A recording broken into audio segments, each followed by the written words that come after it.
Hey guys, welcome to the last Dynasty presents Nerd Outbreak. We're going over the Mandalorian Season 2 Episode 2 review. So if you have not seen this episode, you may want to stop tuning in right now. Yeah. Don't tune into an episode called Mandalorian Season 2, Episode 2. Don't tune into a Twitch show that's labeled that. If you Hey, haven't seen it yet. you never know. Yeah. Well, I'm Trey, aka Ronoth again, joined by Tim, aka Tim, yet again. hmm Yeah, I don't have a Warcraft name yet. I do, honestly, and I think the first three letters is Tim, so you're not too far off. So Well, I mean, hey, good guess then, I suppose. yeah. It wasn't on purpose. It was a randomly generated name. Just That's how they always happen. yeah. So what'd you think of the episode? Like overall, just great, good, meh, It was decent. it was pretty good. Okay. Uh, I enjoyed it. You, I mean, just a feel. You could kind of feel that it was a filler episode, Mhm. but overall, I thought it was really. I mean, I really enjoyed it. That was a common complaint online. I know Michael can't be with us today. Normally, he and I would talk about Mandalorian. I know he felt that way. It was just kind of a okay episode because it was filler. I got to represent his opinion because he can't be here, but that was it. That's all you get, Michael. I'm sorry. I kind of disagree. The first season was 90% filler, so and I loved it. So this didn't affect me, but I thought it was. You could definitely tell the 10-minute difference between the first episode and this episode because like the first episode was like nonstop action. There was action at the beginning, action in the middle, action in the end. This one I felt kind of got hurt by the lack of 10 minutes because this one was only 40 minutes, I think. Yeah, I think it And was slightly over that, but yeah, I think we had like 5 minutes of actual action, and then that was pretty much it. So, see, starts out with the Mandalorian. He is actually riding on, I want to say tattooing, is what it looked like, because he's getting ready to go back to that ship dock. yeah, yeah. He gets stopped by a bunch of raiders. Um, they want just his stuff, I guess. They threaten to kill the baby. He says, "Hey, you want anything out of here? You have it." And they wanted the jetpack for some weird reason, and so he's like, "Okay." He Weird. makes the trade, I mean, who wouldn't want and a jetpack? yeah, that's true. That's true. He gives him the jetpack, and as the guy goes running off, he activates the jetpack, sends him flying into space, and kills him on impact. So that I like the child just kind of looks at him like, "What the hell?" He's just like he shrugs, like, "Well, it's what I do." I mean, really, should the child be judging? I mean, we'll get into it later, but Yeah, yeah. All right. So he gets to the docking bay, actually to the bar where the mechanic is hanging out. Mhm. She just conveniently is playing poker with people who have seen The Mandalorian. So super convenient plot point. But he says he knows somebody who knows somebody who knows where the Mandalorians are, Mhm. and all he has to do is a a quest. What are they called? Escort quest. He has to do an escort quest. So he reluctantly disagrees with a little bit of comedy back and forth between the mechanic and then this big giant ant creature. She says that she would vouch for this person with her life. And then in the next scene, she's like, I just met this person. She's like, I met her I'm a good judge of character. 10 minutes before you walked in. Yeah. So the person ends up being a frog, just a giant frog. Little silly, little out of place. Um, it was pointed out to me that the closed caption, whenever she spoke, did say frog noises. So, That's um, awesome. yeah. So basically, this is like another Western trope. She's the damsel. She needs rescuing and escorted to wherever she's going. Um, Overall, I didn't really care for this character. It really stood out. She mostly played for laughs, I think. Especially with the part that we're going to get to. So she is actually wanting to get eggs, last of her species, I guess, The to last her of her husband. line. Yeah, to her husband, who's on a planet where the atmosphere is perfect for their species to prosper or whatever. We find out that the child really, really likes to eat those kind of eggs. So for the majority of the episode, he's actually trying to sneak over to the tank to steal as many eggs as possible. We don't know how many he's eaten the first time we see this happen. Like, he's already in the middle of gorging down. Mm-hmm. He's got one. The Mandalorian tells him no, and you just see him just like pop it in there anyways. God, I'm trying to remember this out of order. I'm sorry. I did have notes, and they're on my computer, and I wasn't thinking. I'm not near my computer. No, you're good. I think after that, he does, decide to escort her because he wants to find out about the Mandalorian that was mentioned. So they leave the port. There's basically nothing, There, he sets the nav computer to go to the next planet, and he wakes up to two Rebel X-wings Mm-hmm. hailing him. And Kind of a cool Easter egg. One of them is Dave Filoni, the showrunner for The oh, really? Mandalorian. I don't recognize the other guy, but if I had to guess, I'm sure it's another special appearance. So it's probably like the director or something. I mean, I don't know who it would be, but yeah. So he gets to play the X-Wing pilot, of course. Wow. Some funny banter here with them being like, "Hey, we need your ship ID," and he's like, it's not working." And they're like, "Okay, well then we can't let you fly." He goes, "Oh yeah, no, it's working now. It's working. It's great." And turns that on. They're like, "All right, we just need you to ping your ship over here." And he's like, "I don't have that technology." And I'm like, "Well, that sucks. We're gonna have to take you to the docking bay, and we're gonna have to check you out." And he ends up sending it over, and then the pilot to get onto a separate channel. And right then, the Mandalorian knows something's up. They know something's up. They're kind of at a standoff. It's an awkward silence. And then all of a sudden, you just hear the wings start to expand into attack mode. Mm-hmm. And they say something, I forget what it is, but he jolts down, heads into the atmosphere, crashes into a cave. Mm-hmm. So honestly, so far we're about 15 minutes into the episode, and we're just kind of introducing the idea of the episode.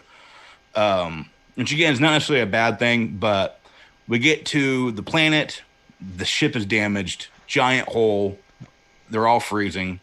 Is your audio okay? Yeah, no, good. Oh, okay. Everything is freezing. And they decide that they're going to have to go to another planet to get it repaired. She doesn't want to. She wants to go straight to her planet. She's worried that they take a detour anywhere. He's like, "Deal's off. Whatever. We're not doing it." Well, he takes a nap, wakes up, and she's gone. And of course, he looks for the child, takes the blanket off. The child's eating more of the eggs. Yeah. To go back just a little bit, he was actually taking a nap and woke up to what was it?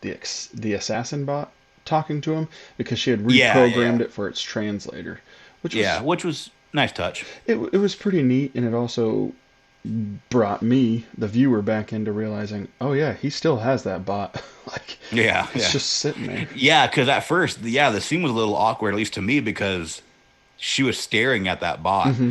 and I didn't know where they were going with this. I was like, Mm-hmm. was she gonna kill him or something? But yeah, she used it to translate her voice, and basically they were trying to negotiate and how serious it is that this is the last of her lineage, and they have to go to the planet, and they're still arguing back and forth.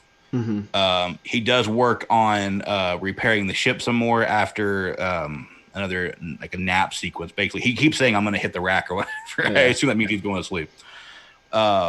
Starts working on the hull, patching up the giant hole that was put into it from the landing, and notices that the child is walking around, which I don't know how you felt about the animation of the child walking.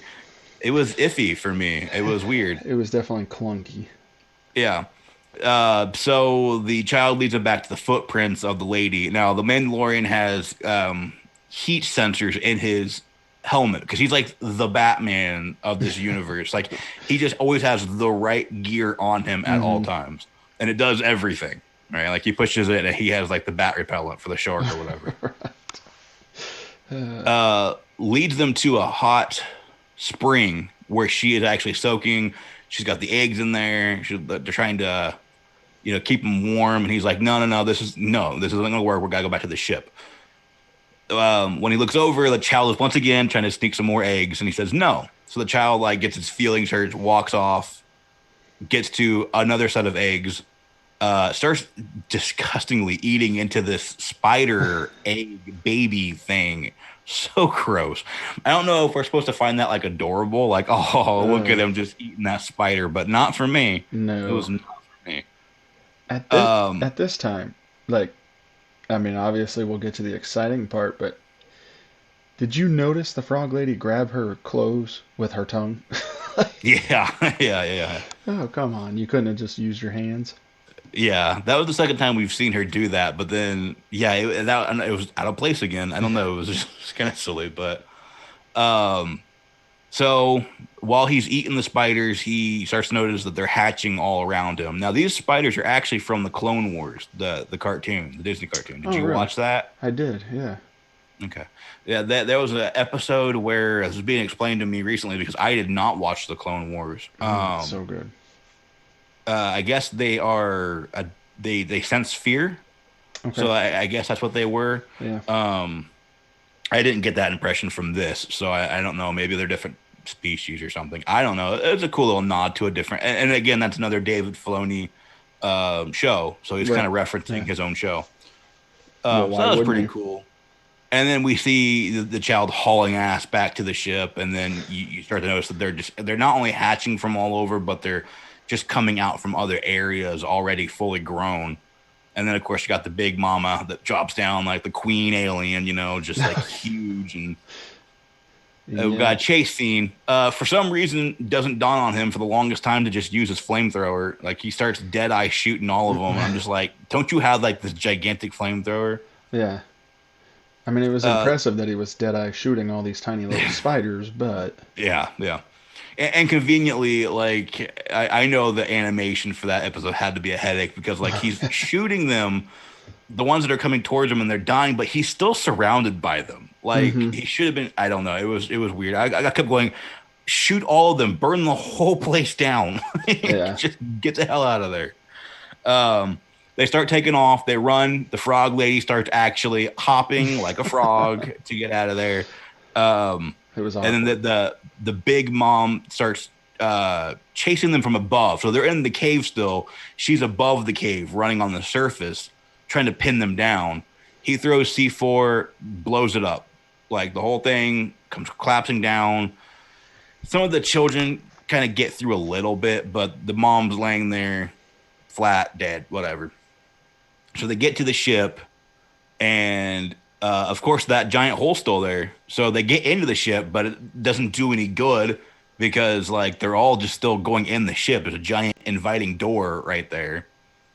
They try to get to the cockpit because it does actually have a sealed door that can shut. But they're getting surrounded. They're getting swamped. The door won't shut because they're just all trying to barge in there. The child gets a bunch of the spider things on its head. And for some reason, the thing gets on its head and just kind of stands there for a little bit while the child, screams. And then we see gun blasts. And it turns out that the frog lady had her own little pea shooter gun. Another Western trope where the damsel actually secretly had a gun in her pocket the whole time, used it at the last second to save the day. And it was so awkward because the Mandalorian just kind of like turned and looked at her. Yeah. And then went back to shooting. I'm like, dude. Yeah. Like, meanwhile, all those things could have just been bursting through the door, but but yeah, another trope. They do these Western tropes in every episode, and I love it. I'm here for it. Uses the flamethrower once again to actually kill all the spiders that are trying to get into the doorway. The thing finally shuts. We're getting ready to take off, we think, or maybe we're not really sure because they're just kind of sealed up in there now. He tries to take off, lifts up about 10 feet off the ground. Mom's not dead. Jumps onto the ship. So that was actually a moment I wasn't expecting. I don't know how you thought about that moment. I thought that was pretty cool because it's one of those, oh, the episode's over. Oh, the episode's not over. Like they're still going. Unfortunately, though, however, 30 seconds later, the episode is over because we see more laser flyers from the outside this time.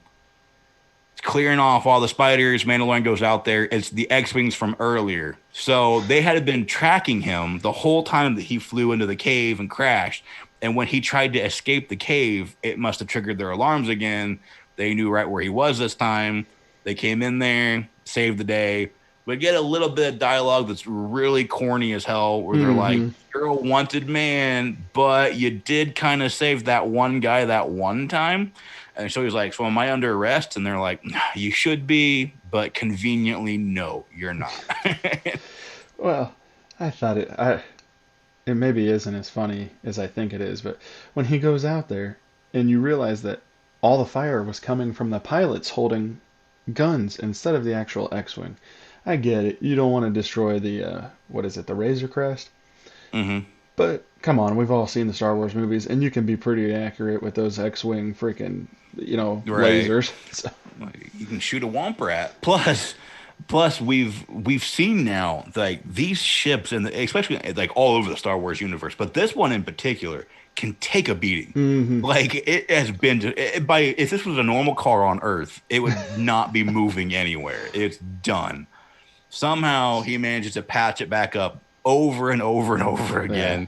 Flies it off, zero problems. Even at the end of this episode, after sealing up the hole, getting in the cockpit, which is the only place that now has pressure, when he takes off, instead of going through the entrance like the X-Wings did, he flies through the hole that the mother spider had created to attack him in the first place, and like literally knocks into all edges of that hole like over and over again before flying off. So, Yeah. and then the end of the episode is they're getting ready to take a nap because there's a lot. The Mandalorian makes a joke where like if we're being shot at or that door flies off the the hinges, let me know. He's like, I'm just kidding. If that were to happen, we'd be dead anyway. So they all go take a nap. As soon as everyone's eyes are closed, the child pulls out one more egg. Who knows when he'd pocketed that thing, eats it, and then oddly enough, I don't know how I feel about this, does a little wink to the camera. Like, I mean, it was a blink, but it was meant to be like the wink, like, yeah, I just ate an egg. Yeah. A little awkward to acknowledge the camera, but that's the end of the episode. I liked it at the end. Zooms out, you see the Razor Crest, and I mean the one engine's it's sputtering, about to fall out. It's putting, down the galaxy that way, yeah. You see the big hole in the hull still, but man, they couldn't have made the child more freaking sadistic than they did in this episode. Yeah, I'm glad that they did focus on the child a little bit more on this episode, but yeah, I don't know. I get we're supposed to find all that stuff cute, but it was not. No. I mean, Eating that baby spider, and then not only did he eat the spider, but then when the spider's gone, he reaches back in there and gets all that like guts and stuff, and he's going back for more. yeah. It was like, I get we're probably supposed to find that endearing, but it is not. I mean, for this character so far, anybody who has watched Star Wars, knows anything about Star Wars, we all get the feeling they're shaping this character to, be a Jedi, or at least, kind of go into the Jedi Order. At least that's the way I take it. And then to have him do something so sadistic as this, it's like, Yeah. man, I'm not so sure about that. And I get that he's a baby, but he's also 50 years old. Right. Right. Like, that's something I'm having a hard time wrapping my head around, because like I get they develop slower, but like he still has 50 years of experience where he doesn't know not to eat like other baby species. Right. I don't know. It's weird to me. It's hard to wrap my head around a baby that's been around for 50 years, but Right. I mean, he's also Yeah, 50 and can't walk. I mean, he just kind of scoots. yeah. And the animation for that was just kind of like he's just like doing this with his hands, like walking around. Like I couldn't even imagine putting that scene together. But yeah, overall, I thought it was a good episode. It wasn't as great as the last one, but I like a tunnel chase episode. Almost every show has something where they're running from something chasing them, and I like those kind of episodes. So this didn't bother me, and it didn't. It was a kind of a filler, but also we got a general idea of what's happening soon. Like he does know where some Mandalorians are, and he is heading in that direction. So a lot of expedition, but overall, I don't feel like it was too filler. I don't feel like nothing happened. Right. Like that's when I start watching it and I go, okay, this didn't do anything. Like the Seven Samurai episode from the last season, where it was a good episode, but nothing really happened. Nothing progressed. Hmm. This did manage to a little bit. And I get it. I'm just one of those impatient people. We've had two giant teases in this show so far, and neither one of them have been touched on. And I really want to. Where's the dark Which ones are saber? you referring to? The The dark saber. the Yeah, no reference to that. no, and Boba I feel like Fett. that's going to be a slow burn. I think Yeah, it's gonna be revealed over time. We're not gonna know what's going on with that until it returns. right. So And then the other one is the end of episode one, seeing Boba Fett. Like, is that all? Was it just, hey, here's a little nod at him since we're doing an episode on his armor? Or, hmm And it's also heavily rumored that Ahsoka's going to be in this mm-hmm, season, at least for an episode. We've seen nothing of that. We know Sasha Banks plays a character that some are guessing it's a character from, I don't know if it's Rebels. Rebels. Okay. Yeah, Rebels. Sabine, I think is her name. Yeah, Sabine. Yeah. So they're saying that because she has colorful hair, which Mm-hmm. it could be. I don't know. But I got the impression that they're saying that she's some kind of a Jedi. But maybe she is playing a character. I don't know. An established character, I mean. I mean, if So we it, got nothing from her. And again, we're already 2 episodes into a 10 episode season. So I don't know. there's, I'm not against filler episodes, but I am against, like, at least mention the other stuff. right, You know, right. like I can't really mention the dark saber because he doesn't know it exists. Only we as the audience know it's out there. But still, something would have been nice. Yeah, that's true. Just give us a little nod or anything. And it would have been really cool at the end when the Razor Crest was kind of like scooting along. If maybe we saw it being trailed by, like, maybe not Slave One, but some kind of a ship that Boba Fett would be flying. Mm-hmm. That would have been pretty cool. That would be Even if pretty they cool. don't tell us it's Boba Fett, just maybe another ship carefully flying behind it, and we Mm-hmm. just that would have been a nice cliffhanger to be like, wow, who's following them? But you got nothing. It'd be neat, but no. Overall, that's the episode. I don't think it's getting any hate online, but it is getting a lot of meh because it was filler.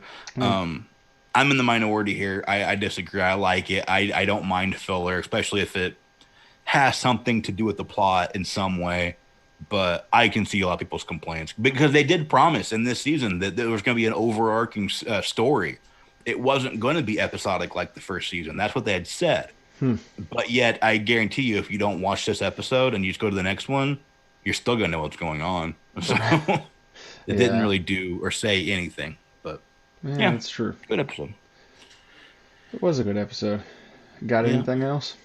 No, that's it. Anybody in chat by any chance? I haven't seen anybody. Well, we got 4 viewers. I'm one of them. I think you're one of them. So we got 2 people watching. I'm actually not one of them. Oh, you're not one of them. No. Oh. Oh, that's right. You can see on OBS, right? Hmm. Okay.